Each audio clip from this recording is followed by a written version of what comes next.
السلام عليكم ورحمة الله تعالى وبركاته.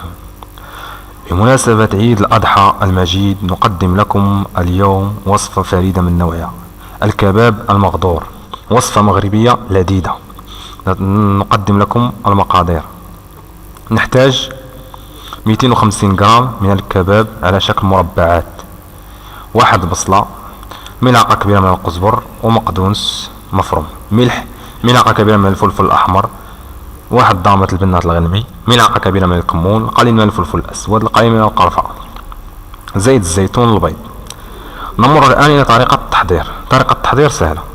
كناخذ داك الكباب اللي شدينا في إناء، وكنضيفو ليه البصل والأعشاب والتوابل، ثم نضيف القليل من الزيت، نمزج ذلك جيدا مع بعض، يعني ونتركها لمدة قليلة حتى ينضج اللحم.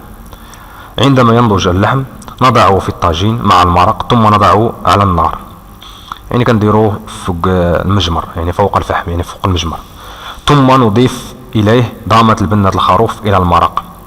نقصر البيض فوق اللحم قبل التقديم، ثم نغطي الطاجين لمدة دقائق فوق النار حتى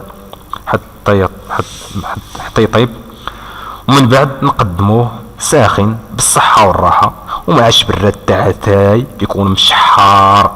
في فيديوهات أخرى إن شاء الله على قناتكم الطهي العربي إن شاء الله. أديوس أميغوس، أبيانتو.